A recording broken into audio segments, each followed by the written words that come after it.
Hi, my name is Anne McElhinney. My name is Phelim McAleer. And welcome to the Anne and Phelim Scoop.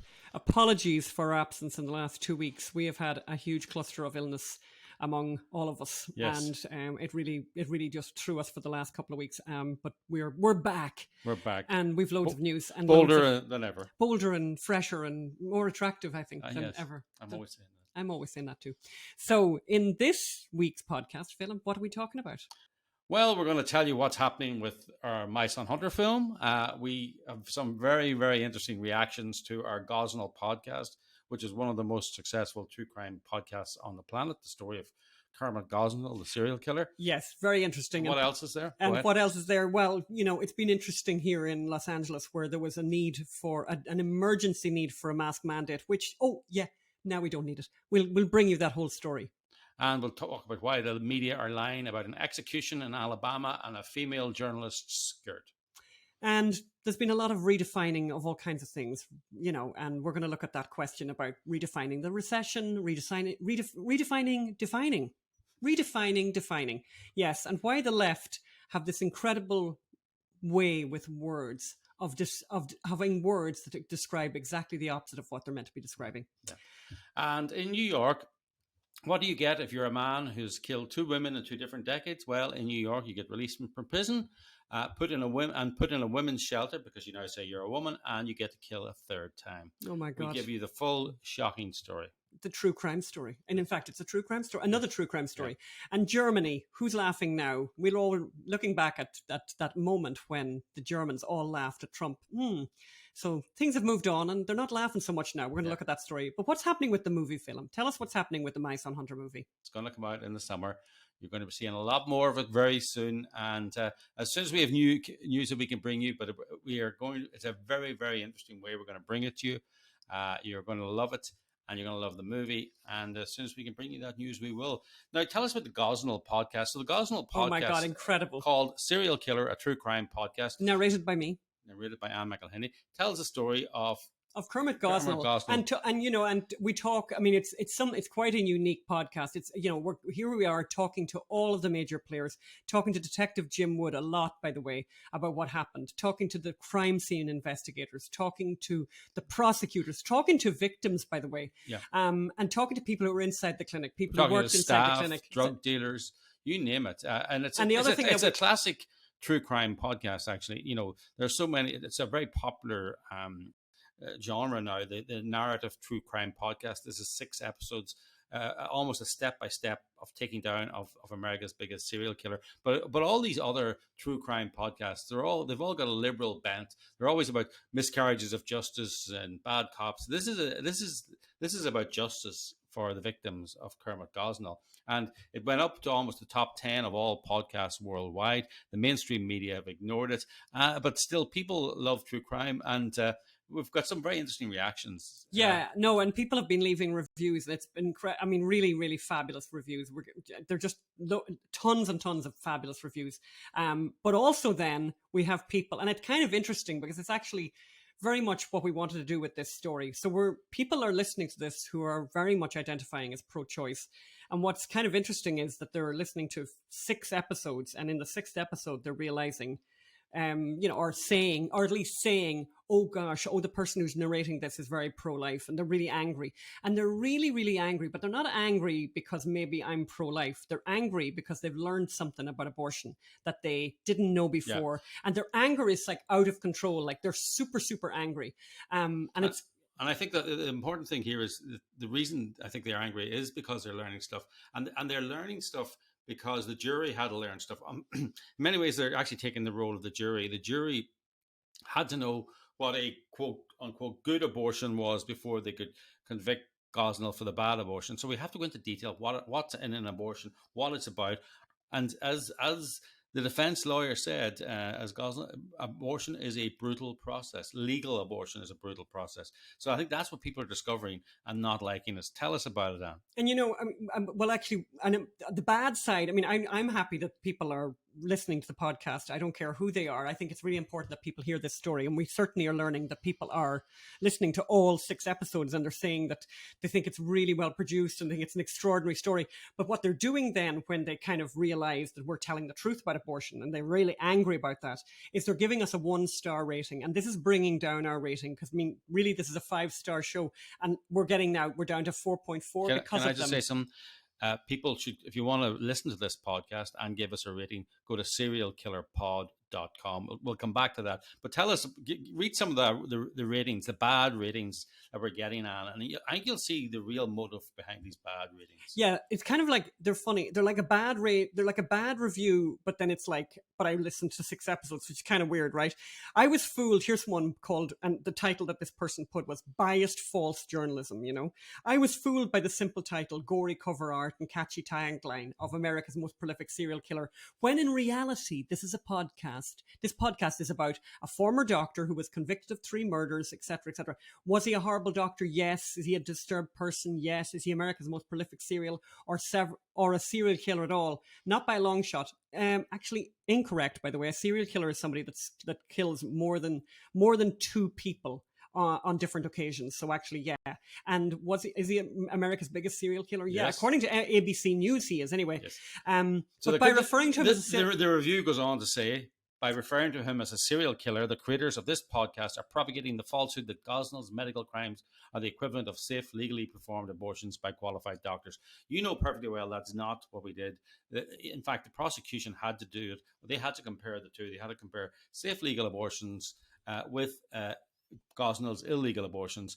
And, when you got in there, the differences sometimes were not as obvious as people said. And when you got in there, you realized, wow, this is what a real abortion is. This is unbelievable. Yeah, and here's another example of the kind of bad reviews we're getting, and I just think this actually summarizes the kind of bad reviews we're getting. So clearly, pro-life is the title of this bad review, and they gave us 1 star. And then the person went on to say, "I'm embarrassed that it took me until episode 5 to realize." So it's really bad, this podcast. It's a 1 star, but this person listened to 5 episodes. It's kind of weird, right? But the journalist, and by the way, journalist in inverted commas, thanks for that. I've actually worked for CBC in Canada, BBC. I've worked for Irish Times. So yes, I am actually a journalist. Whether I don't need the inverted commas. You've had op-eds published in the Wall Street Journal. Yes, indeed. But the journalist has a clear motive. And by the way, I love that, has a clear motive, because all the other journalists, because every journalist in the world is so motiveless. They're so pure. They're just so pure. And everyone listening to this podcast knows the truth of that. But anyway, has a clear motive, and it's to spread anti-abortion views. No, actually, my actual motivation is to just spread the truth, actually, and tell people the truth, a truth that they don't know so far. Super unfortunate, because this podcast could have been really good. And it's actually kind of funny, because that reviewer is basically saying, yeah, it actually was good. Yes. But I just don't like, the fact that I had to think about things that I don't want to think about those things. And I'm really angry at you for making me think about those things. I mean, and we've had a load of people write similar stuff like that. I mean, I was saying to you earlier, Phil, this is somebody who listened to the podcast. And to listen to the podcast, you should go to serialkillerpod.com. So it's my friend Glenn, by the way. I don't think Glenn would mind me saying his name. And I was spellbound, couldn't stop listening, had to tell you this. I left a 5-star review. Nice, Glenn. Thank you. Can the rest of you do the same, please? Please. Then had to read some of the others. So Glenn then started reading other reviews, like the ones we're reading to you now. I'm not sure how closely you've perused them. Trust me, we peruse them very carefully, by the way. We read everything. But I felt the negative reviews only highlighted in their way what an excellent job you and Phelim did. Several of them stated that they were 5 episodes in before they realized, oh, this is a pro-life message, which means 1, you hooked them in, and 2, lots of guilty consciences out there. I guarantee it. God bless you both. Thanks for that, Glenn. But yeah, I think we realize we're actually achieving exactly what we set out to do, which was get this story out to people who had never heard it before. And we're seeing that with the reviews. Yes. But you can help right now by going yourself onto the Apple podcast app. If you have an iPhone, it's really easy. Just put in podcast into your iPhone, and then go to a serial killer, a true crime podcast. When you get into the podcast, look that up, and then look at the reviews and add a review. We'd appreciate that. It's not that easy, but if you've got a young person nearby, get them to help you. Or go to serialkillerpod.com just on Google as well. Yeah, that'll do all take you that. to the Apple. So, the recent news here in Los Angeles in relation to COVID, God, remember COVID? Yeah. Well, unfortunately, we're never really going to forget COVID, apparently. So we basically heard from Barbara Ferrer. Here's what happened. So in July, Dr. Barbara Ferrer, who is, as you know, not a doctor, Dr. Barbara Ferrer, who is not a doctor. Joe Biden, who's not a doctor. Exactly. So Dr. Barbara Ferrer, who is not a doctor and who is the head of public health in the most populous county in the whole of the United States of America, said we desperately, immediately needed a mask mandate enforced in LA County. And she was expected to announce it on July the 29th. And then a number of things happened. A number of interesting things happened. Well, first of all, several cities in LA County, including Beverly Hills, said they would refuse to enforce a new mandate.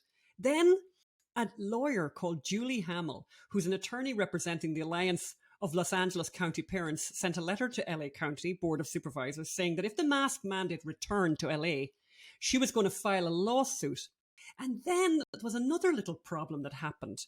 There was a small little issue that Dr. Ferrer had, Dr. Ferrer, who's not a doctor, having to defend her failure to disclose that her daughter co-authored a study that the CDC and local officials have been using to support masking in schools. I think also another thing was that she was caught at a football game. And she was caught at a football game going, yeah. With no mask. With no mask. There's a photograph of her right now. And then all those things happened. And then abracadabra.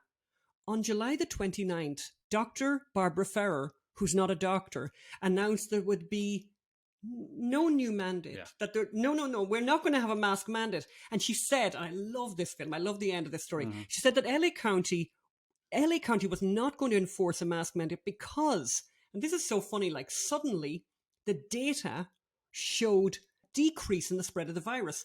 And that's really interesting, by the way, because that data that she's referring to is not the same as the data from the US Center for Disease Control and Prevention. So she's just making it up. So she's just making it up. Just wanted to remind everyone, by the way, of Dr. Barbara Ferrer, who's not a medical doctor and who is a public servant. Servant, do you like that word? Very odd, because that public servant earns in regular pay, and these numbers, by the way, are 4 years old, that I found just yesterday. 413,000. Then she has a thing called other pay, 77,000, and then total pay, and then benefits. Anyway, her total package back in 2018 was $553,000. And I just want to break that down for everybody because, you don't have to do the math because I'll do the math for you. It's $46,000 a month. It's actually $11,500 a week. And it's over $1,600 a day. And those numbers are out of date. Yes, and by the way, she gets paid more than Fauci. But that doesn't make me sad. But it does make me sad that most of it makes me very sad, by the way. I think it's really odd to me. And I'm honestly, am I really stupid? But it seems odd to me that a job with that kind of fabulous salary can't attract, and it's a medical job, and that medical job couldn't attract an actual doctor. And I do think maybe that when you study medicine, for like 7 years, I think you probably pick up a bit of information that maybe isn't available if you've just done a little course in public health. I'm just going to go out there and say that. She's a social justice PhD. She social work as well, and she also has a doctorate, I think, by the way, or a master's in education. So, but are you suggesting that Gavin Newsom's California or LA might be a crony-ridden place where if you have the right political opinions, you get a job above someone who's better qualified? Well, go out there on a limb and say that shocking thing. And by the way, the other thing that's really interesting about her, well, not really another thing, but, she used to work for the Kellogg Foundation. And I'm sure, aren't they? Yeah. I think we know their political affiliations. Yes. Now, this is a lovely, Phelan found this lovely story. Many of you will have seen this story, by the way. And see, this is a good example. It's a good example of bad journalism, and it's a good example of bad journalism by journalists. Actually, I don't know whether it's bad journalism because it's lying or because journalists don't know and didn't bother checking. Well, they liked it too much. They liked the headline part of it too much to actually ask the right questions. Right. So here it is. Female journalist told skirt too short when reporting on Alabama execution. And of course, there's a number of... One journalist reporting on the lethal injection was told her skirt was too short, and another said she had a full body inspection. Ooh. Right. So this combines everything they want to say. Alabama, executions, sexism, poor victimized female journalists. Look, if there are very strict sets of rules for visiting prisons. For example, if you're a female, you cannot have an underwire bra. But also, because the metal from the underwire can be used as a weapon by prisoners. And we're not going to mention what person in this couple had to remove said article of underwire bra while going to see Kermit Gosnell. It was me. It was me. Yes. So look, all prisons have dress codes, and we know that we were kind of grateful for the dress code in some ways, because when we walked into we thought we were going to visit Kermit Gosnell and we'd be behind plastic glass. You walk in and it's like a university common room. There are prisoners all around. They're sitting beside you, opposite you. So you're in a room with maybe 100 of the most violent men in Pennsylvania who have not seen a woman, been with a woman in years, decades perhaps. So they do not want you wearing revealing clothing, or skirts are too short. But Ed Pilkington doesn't know that film, does he not? Is that his problem? Ed Pilkington is their execution court. He's made it his job in The Guardian to end executions, right? He's always reporting on capital punishment. So I would assume he's been to prison. I would assume he's read the rules. First thing you do if you're, we're trying to get an interview with someone in prison now at the moment, but you have to, it's quite difficult. Mm-hmm. You have to go in and navigate through the website of the prison, find the prison, find the prisoner, and then you have to see what are the rules for reaching out to them. Do you reach out to them through the prison email? Do you write them a letter? Do you send your date of birth? Do you get verified first? And then the rules for visiting. You have to arrive 2 hours early. You have to send notification. You have to be vetted. There's strict rules for all these prison visits. And one of those is, especially for female visitors, strict clothing rules whilst visiting a male prison. For very obvious reasons. So they've just left all that out because, of course, anything that could be used to kind of, criticize, particularly Alabama. They just love that.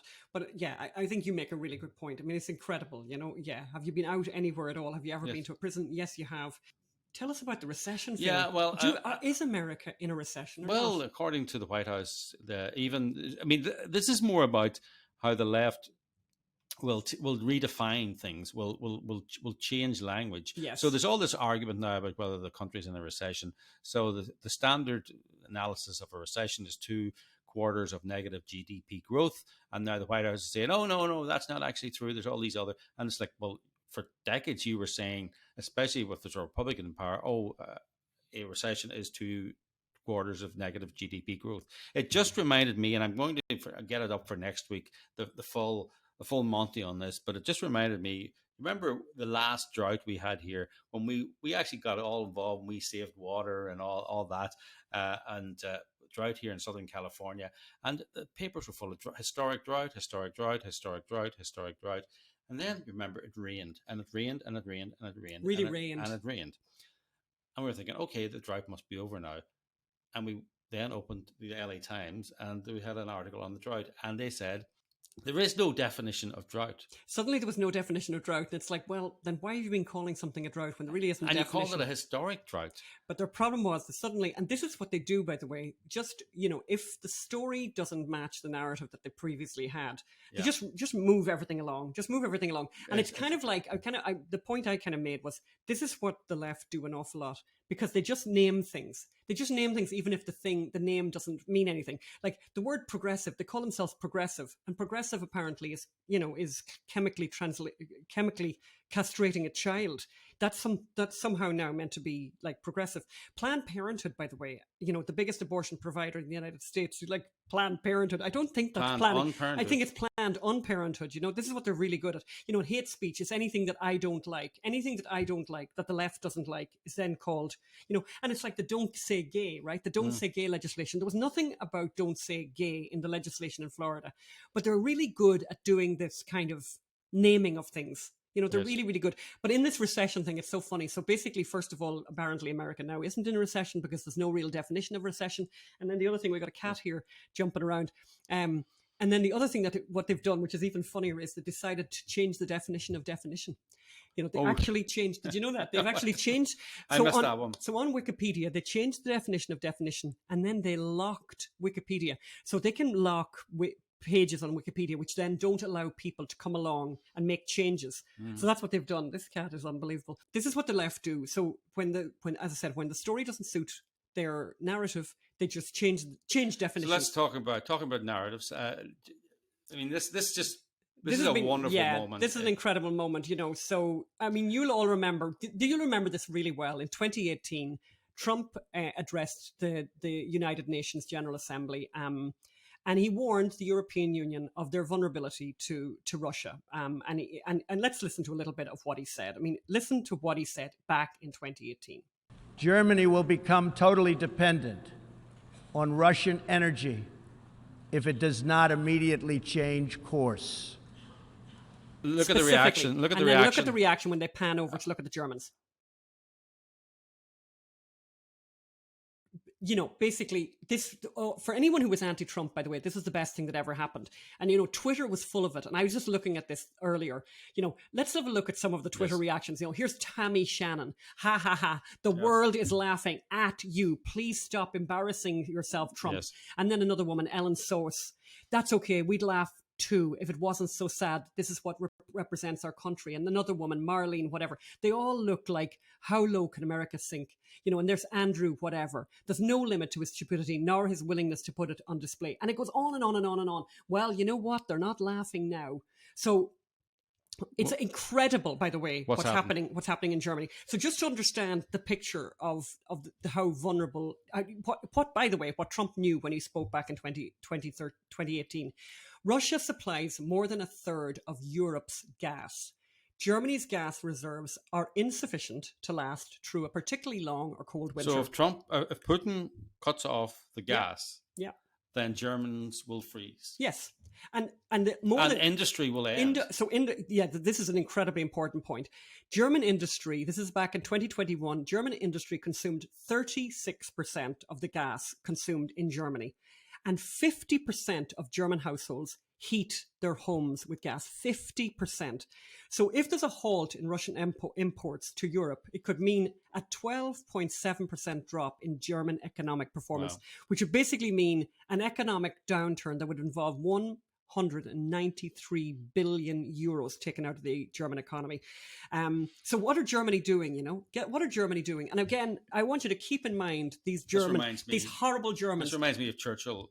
Laughing. When the war broke out, Churchill said the lights are going out all across Europe. Well, the lights are going out all across Europe, and it's your own fault. So here's what Germany are doing in reaction to what's going on now. They're not laughing now. They're not laughing now, and all the people who spoke and said that Trump was the laughingstock are extraordinarily quiet about what's happened now. So Germany is actually genuinely turning off the lights. So in Hanover, for example, hot water has stopped running in the showers or bathrooms of public buildings and sports facilities. Fountains in Hanover also went quiet. And they're turning off. So the lights that would normally illuminate the beautiful buildings all over Germany, they're turning those lights.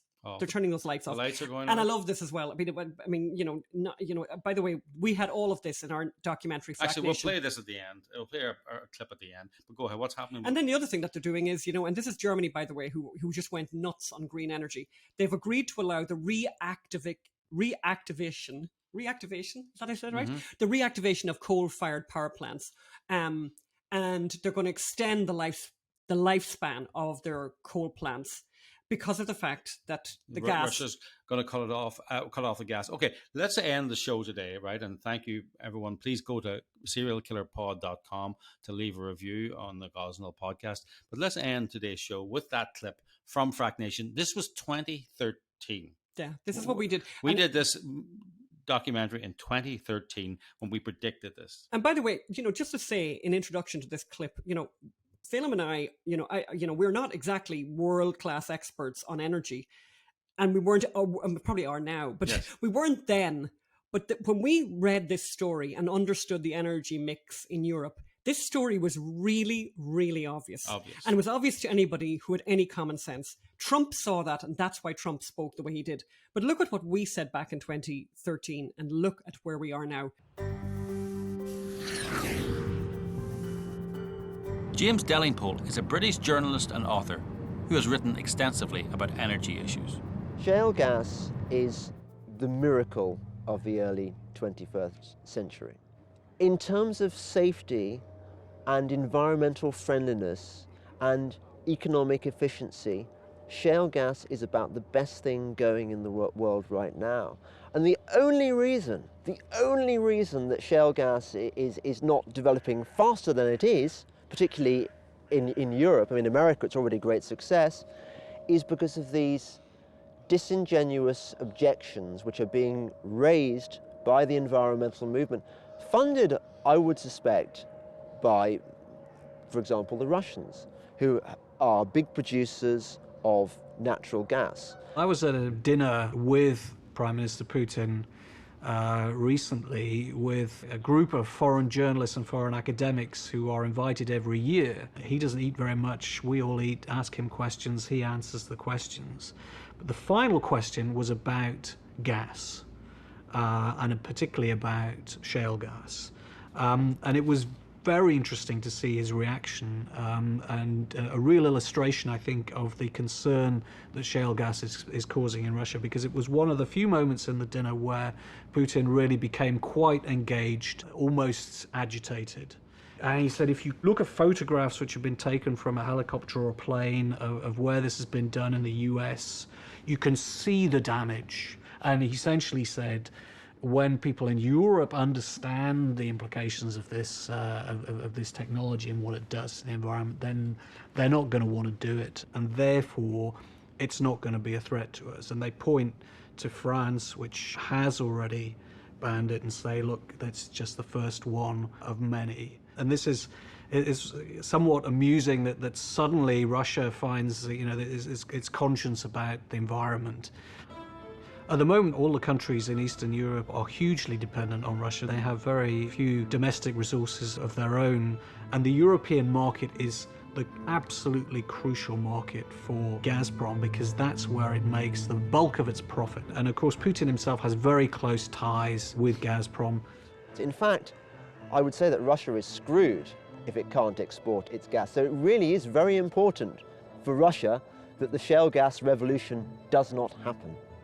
It is also in Russia's interest to fund those environmental groups which are committed to campaigning against fracking. That's how it works. I'll give you one example. Poland is currently a net importer of gas. Where does that gas come from? It comes from Russia.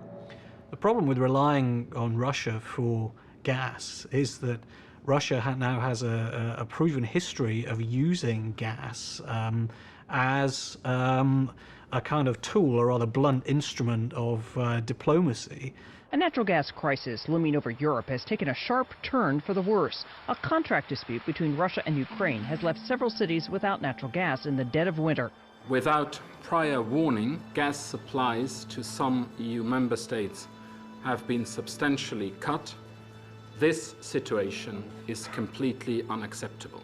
Even in the Cold War, Russia never cut off gas supplies to Europe, but under Mr. Putin, they have twice done so in recent years. So the prospect of becoming gas producers for these countries is a very attractive one indeed. The very best of luck to everybody. Looking forward to seeing you next week, and bye. Enjoy your summer. Bye.